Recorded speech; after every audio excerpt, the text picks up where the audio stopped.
Ahí sí, las decisiones de la Corte son vinculatorias para los estados parte, entre ellos México.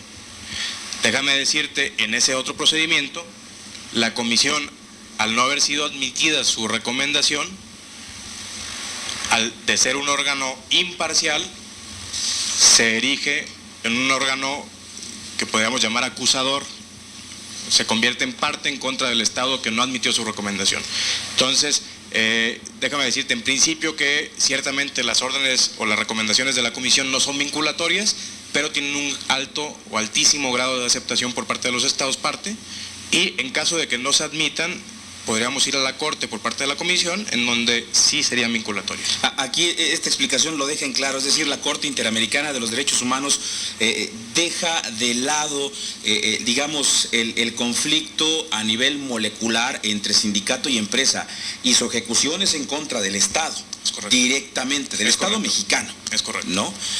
Luego entonces, en dado caso de que la recomendación no se acate, vámonos, entonces iba a una Corte Interamericana donde hay directamente campo de acción en contra del acusado, que en este caso sería el Estado mexicano. Es correcto. Por eso te mencionaba que es una tristeza, porque al final del día, con todo este conflicto, el que queda manchado es el Estado mexicano. Con este conflicto, con el conflicto de los electricistas, porque a la luz de la comunidad internacional, déjame decirte que hemos tenido una participación sumamente activa. Todas las organizaciones laborales, sociales y económicas han estado sumamente activas en el conflicto de Cananea y en todos los conflictos laborales en México que se han presentado durante este sexenio y la última parte del anterior. Entonces, al final del día, al que se exhibe es al Estado mexicano, desafortunadamente. Este segundo proceso ya está echado a andar ante la Comisión Interamericana de los Derechos Humanos. Desde hace más de un año está iniciado. Desde hace más de un año. Desde hace más de un año, y déjame decirte, en este procedimiento se encuentra no solo el tema atinente a Cananea, y aquí nuevamente tendríamos que retomar algunos antecedentes. Este conflicto, si bien inicia como un procedimiento o un conflicto laboral,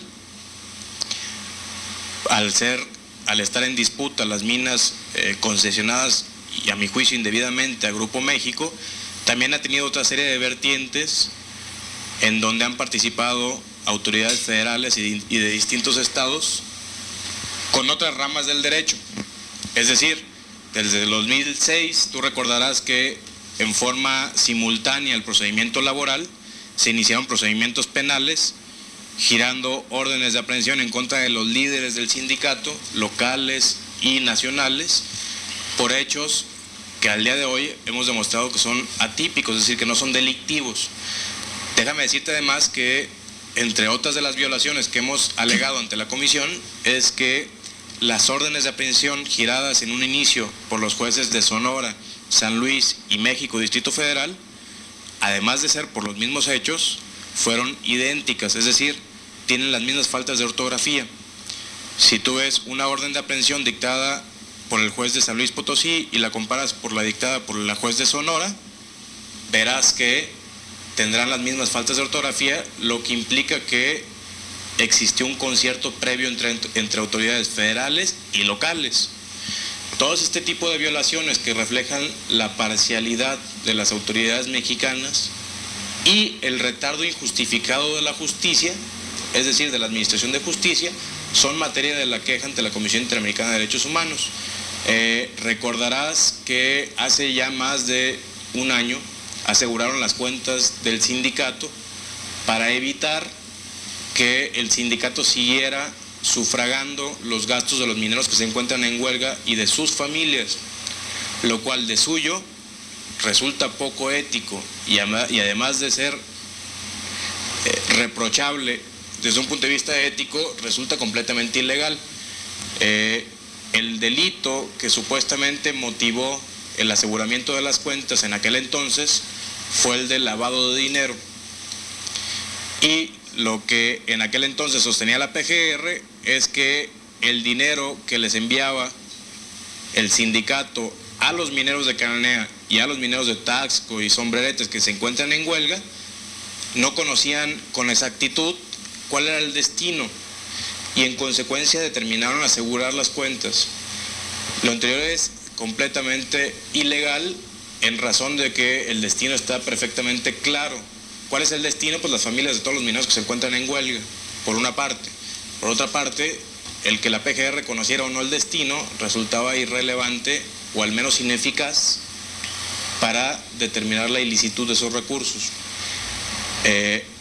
Como tú sabes, en contra de esa determinación se promovió juicio de amparo, el cual fue concedido en favor del sindicato, y lo que ahora hizo la PGR es que nuevamente aseguró las cuentas sobre pretexto de que desconocen si el dinero que reciben los mineros es para comprar drogas, lo cual nuevamente nos ubica en una hipótesis de, por una parte, parcialidad en la administración de justicia, y dos, retardo en la administración de justicia, lo que nos legitima para acudir ante la Comisión Interamericana de Derechos Humanos. Y a mí me gustaría, si me lo permites, abordar un poco más el caso del operativo que tuvimos el domingo, que me parece que es el tema más importante hoy por hoy. Déjame decirte que todas las resoluciones laborales, incluida la del viernes 4 de junio, ninguna de ellas se ordenó el desalojo de los mineros. Esa resolución de 4 de junio, que fue el viernes, desde luego que va a ser cuestionada mediante el juicio de amparo por el sindicato. Bueno, ahí el sindicato sí es parte y sí tenemos acceso a ese expediente. Por consiguiente, la Junta Laboral no ordenó el desalojo de los mineros. Y lo que hicieron, déjame decirte que es, hasta donde hemos sido informados el día de hoy, es que la Procuraduría General de la República, a través de un Ministerio Público Federal en México, Distrito Federal, ordenó la inspección de la mina para cuantificar los supuestos daños. Sobre pretexto de esa inspección fue que tuvimos el violento operativo del domingo. Y aquí déjame hacer varias anotaciones. Primero, hasta donde tenemos entendido, ni siquiera hubo tal diligencia, es decir, el Ministerio Público que ordenó la diligencia ni siquiera se trasladó a Cananea. Segundo, para hacer una supuesta cuantificación de daños no era necesario el desalojo violento de los mineros. Déjame recordarte que hace más de 2 o 3 meses la empresa minera reportó la existencia de sustancias explosivas al interior de la mina. Ello motivó que el ejército mexicano se trasladara a esta población de Cananea e ingresara a la mina para verificar la peligrosidad o no de esos materiales. Los elementos del ejército ingresaron sin ningún tipo de obstáculo por parte de los mineros en huelga.